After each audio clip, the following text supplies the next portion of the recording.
재벌그룹 회장의 화려한 연예인 외도가 한 권의 책으로 낱낱이 폭로돼 파문이 일고 있다. 최연석의 두 번째 부인은 가수 배인순이었습니다. 사실 이혼 초반에는 배인순이 최연석과의 결혼 생활 및 이혼 사유에 대하여 밝히는 것을 꺼려합니다. 2003년에 에세이집 30년 만에 부르는 커피 한 잔을 세상에 내놓게 되는데 여기에는 무척 충격적인 사실들이 담겨 있었습니다. 70년대 최고의 인기를 누리던 펄 시스터즈의 멤버로 활동하던 중 재벌 총수와 결혼해 화제를 모았던 배인순 씨. 98년 이혼으로 또 한 번 세인들의 관심을 모았던 그가 이번엔 자전소설을 펴내 파문을 일으키고 있다.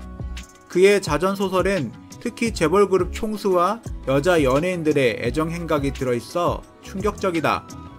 배 씨가 직접 털어놓은 내가 책을 쓴 이유와 책의 주요 내용, 전 남편 측 입장. 그는 재단에 최근 출간한 자전소설 30년 만에 부르는 커피 한 잔을 쌓고 막내 아들과 함께 천도제를 지냈다. 토해내듯 지난 세월을 쏟아낸 한 권의 책을 통해 그는 지난 시간들을 깨끗이 털어내고 다시 출발하려는 듯 했다. 76년 재벌 회장과 결혼한 그는 22회 동안 재벌그룹 회장 부인의 자리를 지키면서 철저하게 언론과 거리를 뒀다. 지난 98년 이혼할 때도 매스컴의 집중적인 스포트라이트를 받았지만 당시 그는 아직은 입을 열 때가 아니다며 말을 아꼈다. 이제 그때가 된 것일까? 이혼한 지 5년 만에 그는 세상이 깜짝 놀랄 만큼 생생하고 적나라한 자전소설을 한 권 써냈다.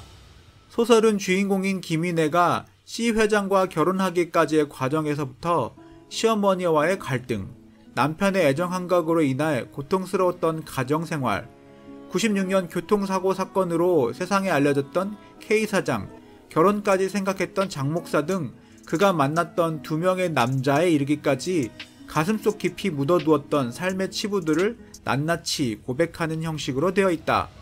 자서전 대신 굳이 자전소설의 이름을 붙인 배인순 씨는 그냥 기구한 한 여자의 인생을 담은 소설로 읽어달라고 부탁했지만 본인의 이름과 펄스, 전두환 전 대통령 등 대다수의 인물들의 실명을 그대로 담았다. 소설에는 C라는 이니셜로 등장하는 재벌그룹 회장의 줄기찬 연예인 외도가 생생하게 묘사됐다. 배 씨의 자서전에 본인의 외도 상대라며 여자 연예인들을 영문 이니셜로 표기했지만 그들의 외모와 연예계 지위 등이 아주 자세하게 서술되어 있기 때문에 일반인들이 대상이 누구인지 쉽게 알 수 있다. 커피 한 잔에서 C는 부인을 쇼핑에 내보낸 뒤 버젓이 제 집 안방에 여배우를 초대하는 남편, 이와 결혼하겠다며 줄기차게 이혼을 요구했던 남편으로 그려졌다. 특히 대형 가수 K와 부인을 한방에 끌어들이는 파격적인 장면까지 묘사돼 적지 않은 파문이 예상된다. 선배 가수 K, 풍부한 성량과 가창력의 소유자인 선배 가수 K는 서구적인 마스크와 뛰어난 무대 매너, 청중을 압도하는 카리스마로 인기 가도를 달림. 패티김, 카리스마라는 명칭이 붙을 정도라면 패티김 밖에는. 패티김도 예전부터 혼혈이라는 설이 무성했는데 딱 잡아떼었다는군요. 순수한 한국 토종의 그런 얼굴 몸매가 나오나요? 그리고 우리 민족이 어디 단일 순수 혈통입니까? 여진족, 말갈족, 몽골족을 비롯 처용, 하멜 등의 후손에다가 명나라 망한 후 러시아 혁명 후 이민족들이 대거 내려와 등지를 틀었다는데 배우 겸 탤런트 L, 영화와 드라마에서 뜨거운 호응을 얻었으며 선이 뚜렷하고 허스키한 목소리가 섹시한 매력을 풍기는 A급 연기자 이미숙, 알아주는 걸레, 지금도 꾸준히 스캔들을 일으키며 남남처럼 산다는 성형외과 남편 흥모모와 왜 이혼 안 할까? 남편을 본 사람들 말에 의하면 이미숙보다 남편이 훨씬 더 끼도 많고 매력적이라던데요. 각각자 따로 노나? 하지만 당당하여 오히려 밉지 않은 여자. 실제로 보니 너무 작고 말라서 몸매가 초등학생만 하더라는데 영화배우 제이, 차분한 외모에 단발머리가 어울리고 다른 연예인과 달리 기품이 있는 이미지의 소유자. 네, 아름다운 밤이에요. 장미, 그게 기품인가요? 못생겼으니 기품이라고 붙지. 가식덩어리의 이중인격자. 싫다는 딸을 엄마가 감독방에 억지로 밀어 넣을 때부터 알아봤다. 어쩌면 엄마 욕했는데 욕할 것도 없네. 엄마가 정말 똑똑하네요. 어차피 중학교 때부터 가출, 혼숙에 걸레인 날라리 딸을 성공시키려 감독방에 하룻밤 넣어봤자 한강에 배 지나간 자국 남나? 딸이 쇼크받을 일이 있나? 근데 왜 싫다고 울고 난리였을까? 감독이 너무 늙어서? 자기 취향이 아니라서? 탤런트 2. 인기 절정의 이양이 은퇴, 유학 운운하며 신문 지면에 오르내릴 때 C 회장은 배 씨에게 나 이와 결혼하고 싶어. 그러니 당신 이제 그만 이혼해줘야겠어 라고 말했으며 이후 이양은 TV를 떠나 캐나다로 유학. 음정이 얌전한 강아지 부뚜막에 먼저 올라간다고 어쩐지 이름처럼 음기가 너무 강하더라니. 누군가 잘 기억이. 보조개가 움푹 패이던 여잔가?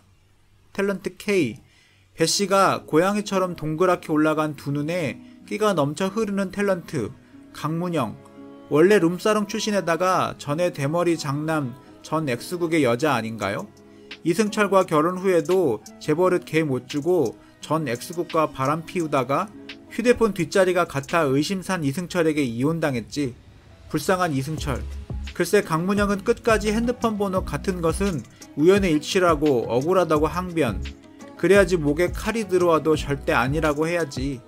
이혼 후 고급 룸사롱 경영 소문도? 역시 타고난 끼는 못 말려. 강문영도 예쁘지만 요즘 너무 말랐더라만 어머니가 훨씬 더 미인이라던데 두 모녀가 역시 아리송한 여인들. 순진한 탁구 선수 현 X와 해외 전지훈련 때 강제 성폭행 사건은 어찌 무마된 건가? 옛날 얘기라 잘 모르겠지만 수많은 엽기 행각 중 빙산의 일각이라는데 전에 잡지에서 본 이야기인데 사실인지 모르겠으나 최현석 회장이 칠공자로 한창 이름을 날리던 시절 마릴린 먼로가 한국에 왔을 때 술김에 호기로 측근들에게 마릴린 먼로를 당장 대령하라고 호통이었다죠. 나이도 어린 놈이 감히 마릴린 먼로를 신문이나 방송을 새로 타는 여자가 있으면 갓 대령하여 잡수셔야만 하는 희대의 카사노바의 특이한 입맛이라 감히 어린 황태자의 명령을 거역할 수 없어 난감해진 측근들이 최를 술을 먹여 진탕으로 취하게 한 뒤 금발 미녀들을 먼로라고 대령했다는 설도 있었다군요. 그런데 최 회장이 먼로인지는 알았는지 몰랐는지 이튿날은 왈가왈부 아무 말이 없더랍니다. 그만큼 뒤끝이 없이 화통했다는 설도 있고. 그러나 최 회장도 사업 기질에서만큼은 통이 크고 스케일이 컸는지 몰라도 가다피도 반한 배짱과 뚝심. 여자에게는 대개 짠돌이에다가 째째했다던데요. 재벌 회장이라고 돈 보고 달라붙는 여자들. 소문과는 달리 최에게는 크게 재미 못 봤다지요. 여기에는 15년 동안 꼬박꼬박 적었던 일기가 토대로 됐다. 주위의 격려 속에 책을 썼지만 그의 가족들은 책이 나오기 직전까지도 그의 반란을 알지 못했다. 심지어 이날 함께 자비정사에 온 막내 아들조차 절에 도착해서야 처음 책을 보았다. 배 씨는 현재 큰돈을 가지고 있지 않다. 이혼하면서 위자료로 약속받은 50억 원 가운데 25억 원을 받았지만 그마저도 돈 관리를 맡겼던 보험회사 사람에게 배신을 당해 대부분 잃었다. 아무도 도와주는 사람이 없어 막막하던 때에 그 사람을 믿었다가 돈을 잃었습니다. 지금 생각하면 어이없지만 내가 전생에 그 여자 돈을 떼먹었구나 생각하니까 마음이 편해지더군요. 참고로 배인수는 자기 자서전과 관련하여 누구로부터도 소송을 당하지 않았지만 그래도 후회를 합니다. 배인수는 책 때문에 아들들에게 씻을 수 없는 상처를 준 것 같다. 그래서 책을 펴낸 것을 가장 후회한다. 실제로 배인수는 자서전 출간 논란으로 새 아들들과 점차 멀어졌고 장남의 결혼식에도 참석할 수가 없었죠. 참고로 그런 와중에 배인수 아들 사망 사건도 발생합니다. 경찰은 최현석 전 동아그룹 회장 차남 최모 사망 당시 나이 35세씨가 익사했다고 밝혔다. 최 씨는 경기 가평군 홍천광에 물놀이 중 물에 빠졌다. 이후 119에 구조되어 인근 병원에 후송되었지만 결국 사망한 것으로 알려졌다. 배인순이 여러모로 마음이 아팠을 것 같습니다. 그는 현재 논현동에서 데이트라는 카페를 운영 중이다. 책을 쓰겠다고 결심한 이유는? 4년 전 처음 책을 내자는 제의를 받았을 때는 상상도 못할 얘기라고 여겼다. 세월이 흐르면서 마음이 변했다. 아들 셋을 낳고 한때 10대 재벌의 안주인이라는 소리까지 들으며 22년을 살았는데 마지막에 받았던 대우가 인간적으로 너무하다는 생각이 들었다. 억울하다고 해야 할까? 하지만 언제까지 억울함만 토로하고 살 순 없었다. 제2의 인생을 살기 위해 앙금을 씻어내야 했다. 카페 데이트의 동업자가 책을 쓰라고 용기를 줬다. 이제 정말 누구의 전부인이란 이름이 너무 싫다. 내 이름을 되찾고 싶다. 이 책을 마지막으로 사람들이 나를 누구의 전부인으로 부르는 것을 그만두어줬으면 좋겠다. 힘들었던 결혼 생활을 자식들 때문에 버텼다.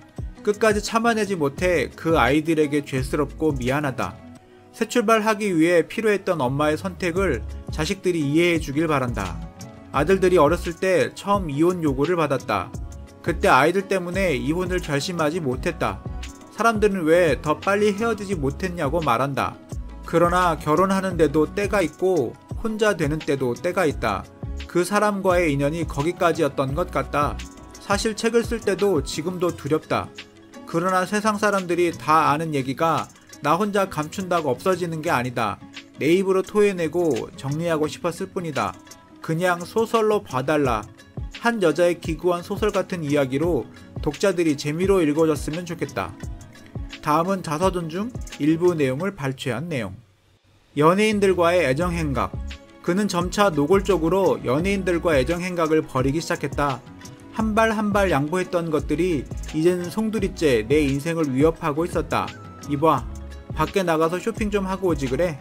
오후 4시경 여느 때보다 일찍 퇴근해서 들어온 그가 일하는 아줌마에게 지하 한실방을 좀 치우라고 하더니 내게는 쇼핑을 다녀올 것을 강요했다. 왜요? 누가 좀 오기로 했어. 선뜻 말하지 않은 그의 태도가 이상했다. 누군데요? 배우 제이 알지? 그녀가 오기로 했어. 그는 마치 사업차 오는 손님이라도 맞는 것처럼 태연스럽게 말했다. 너무나 당당하게 다른 여자와 미래를 즐길 테니 집을 비워달라는 그에게 대꾸할 가치조차 느껴지지 않았다. 그게 끝이었다. 그는 더 이상 나의 말을 기다리지 않고 옷을 훌훌 벗으며 그대로 욕실로 향했다. 여배우 제이. TV에서 그녀를 본 적이 있었다. 차분한 외모에 단발머리가 어울리는 그녀는 다른 연예인과 달리 기품이 있어 보였다. 그런 그녀가 내 집에 엄연히 아내가 있는 가정에 한날 쾌락의 대상으로 발을 들여놓다니 전혀 꿈도 꾸지 못한 일이었다. 곁에서 지켜본 나조차도 믿을 수 없을 만큼 그의 난잡한 애정 행각은 끝이 없었다. 조간신문 광고면에 나온 연예인을 한동안 뚫어져라 눈여겨본 다음 날이면 여지없이 그 연예인과의 관계가 소문으로 돌곤 했다. 배우 겸 탤런트 엘량과의 스캔들만 해도 그렇다. 출연했던 드라마와 영화가 뜨거운 호응을 얻은 엘량은 선이 뚜렷하고 허스키한 목소리가 섹시한 매력을 풍기는 A급 연기자였다. 한창 물이 오른 그녀를 그가 놓칠 리가 없었다. 그는 엘량을 조간신문 광고면에서 새롭게 발견한 듯 한참을 뚫어져라 눈여겨보더니 배우 엘의 눈매와 오똑한 콧날이 꼭 당신을 닮았어 라고 말하는 것이었다. 아니나 다를까 말하기가 무섭게 엘량과의 스캔들 기사가 신문 지면을 장식했다. 탤런트 이양과도 결혼 이야기까지 오갔던 모양이었다. 한창 인기 절정의 이양이 은퇴, 유학 운운하며 신문 지면에 오르내릴 때였다. 나 이와 결혼하고 싶어. 그러니 당신 이제 그만 이혼해줘야겠어. 놀랍지도 않았다.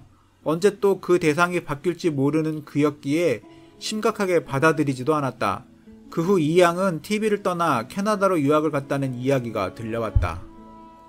집안에서의 외도. 그는 이제 내가 있든 없든 일하는 사람들의 시선조차 의식하지 않은 채 드러내놓고 쾌락의 늪을 헤엄치고 다닐 모양이었다. 배우 K와의 미래가 있은 지 얼마 되지 않은 어느 날 외출을 하고 집에 돌아오니 그도 일찍 퇴근했는지 벌써 집에 와 있었다. 정말 그의 얼굴에는 피곤한 기색이 역력했다. 그럼 쉬세요. 한실방에 자리 봐드릴게요. 금방이라도 쉴 수 있도록 항상 정갈하게 해두는 방이었지만 한 번 더 살피러 한실방으로 내려갔다. 나는 이불을 젖히다가 낮은 비명을 지르고 말았다. 이부자리에는 끔찍하게도 남녀의 정액과 핏자국이 흥건하게 엉켜 있었다. 그가 왜 일찍 집에 왔는지 알 것 같았다. 그는 내가 없는 사이 여자를 불러들여 뜨거운 정사를 나누었던 것이다. 왜 아줌마는 이런 걸 빨리 치우지 않은 걸까? 아니, 그가 치우지 말라고 했을 게 분명했다. 그는 이런 식으로 내게 이혼을 요구하고 있는 것이다. 여가수 K씨와의 행각. 갑자기 인터폰이 울렸다. 경비실에서 K를 집 안으로 들여보냈다는 것이다. 갑자기 그 말을 듣고 화가 치밀었다. 미리 K와 남편이 오늘 만나기로 약속했다는 것을 알았던 것이다. 우리가 옥신각신 다투고 있을 때 갑자기 응접실 문이 열리더니 K가 나타났다. 난 그녀를 뜨악하게 쳐다보았다. 아유, 두 사람 사이에 내가 온 게 다행이네. 이렇게 서로 기분이 안 좋은데 내가 분위기를 좀 살려줘야겠다. 불난데 부채질을 하는 듯한 말을 하며 K는 우리 곁에 와 앉았다. 셋은 따로 와인을 한 잔씩 더 마셨다. 서서히 취기가 오르고 있었다. 남편은 무언가 음흉한 게 생각난 듯 우리 셋이서 응접실 옆에 딸린 방으로 함께 들어가자는 제안을 했다. K가 문을 먼저 열고 들어갔고 그도 도어의 손잡이를 잡고서 내게 빨리 들어오라고 눈짓을 했다. 그는 마지막으로 손짓까지 하면서 안으로 들어갔다. 방 안의 희미한 테이블 램프는 서서히 옷을 벗는 두 남녀의 모습을 비추었다. 충격적인 광경을 목격하는 순간 다시 한번 전율이 나의 몸을 휩쓸고 지나갔다.